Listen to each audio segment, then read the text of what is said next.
ইলিশ মাছ যেভাবে রান্না করা যায় সেটাই স্বাদ লাগে। আমি আজকে দুপুরে রান্না করব ইলিশ মাছ আর কাঁচকলা কুমড়ো দিয়ে ঝোল। আর আমি হলুদ, লবণ, পেঁয়াজ, কাঁচামরিচ, হাতে ভাঙা সরিষার তেল দিয়ে এই মাছটা আমি জাল দেব। অনেকে কি বলে আমি জানি না, আমাদের বলে এটা জাল দেওয়া মাছ।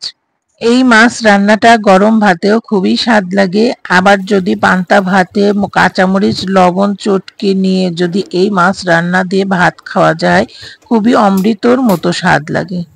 এই মাছটা রান্না করতে বেশি সময় লাগে না, খুব সহজে অল্প সময়ে এই মাছটা রান্না করা যায়। আমি এখন রান্না করব কাঁচকলা আর কুমড়ো দিয়ে ইলিশ মাছ। পেঁয়াজটা গোলাপি হয়ে গেলে আমি সব রকম মশলা একসঙ্গে বেটে রেখেছিলাম, মশলাগুলো দিয়ে ভালো করে আমি মশলাটা কষিয়ে নেব। মশলাটা কষানো হয়ে গেলে আমি এখন দিয়ে দেবো ইলিশ মাছ।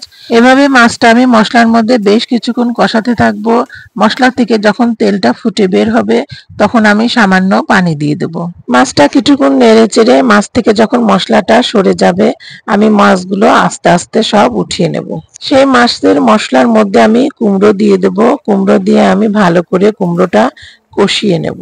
বেশ কিছুক্ষণ আমি ঢাকনা দিয়ে ঢেকে কুমড়োটা কষিয়ে সিদ্ধ করে নেব। কুমড়ো যখন সিদ্ধ হয়ে নরম হয়ে আসবে তখন আমি আগে থেকে কাঁচকলাটা সিদ্ধ করে রেখেছিলাম, সেই কাঁচকলাটা দিয়ে কুমড়োর সঙ্গে ভালো করে কষিয়ে নেব। বেশিক্ষণ কষাবো না, কাঁচকলাটা আমার সিদ্ধ করে রাখা হয়েছিল, কুমড়োটাও সিদ্ধ হয়ে এসেছে। এখন তরকারির মধ্যে যতটুকু পরিমাণ ঝোলের পানি লাগবে ততটুকু আমি ঝোলের পানি দিয়ে প্রায় 15-20 মিনিট আমি তরকারিটা রান্না করে নেব।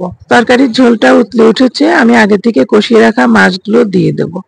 দিয়ে আমি আলতো হাতে নেড়ে চেড়ে দেবো যাতে মাছটা ভেঙে না যায়। মাছ তরকারি যাতে ভালোভাবে সিদ্ধ হয়ে যায় সেজন্য মাছ তরকারিগুলো আমি 15-20 মিনিটের জন্য ঢাকনা দিয়ে ঢেকে ভালোভাবে রান্না করে নেব।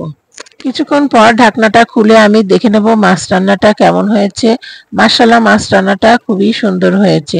এখন নেড়ে চেড়ে দেখে নেব তরকারিগুলো আমার সিদ্ধ হয়েছে কিনা। বেশ কিছুক্ষণ নিভানো জালে রেখে দিলে আমার মাছ রান্নাটা হয়ে যাবে। দুপুরে প্রথম পাতে খাওয়ার জন্য আমি একটা তরকারি করব, সেজন্য আমি পেঁপে ভাজিটা করে নেব।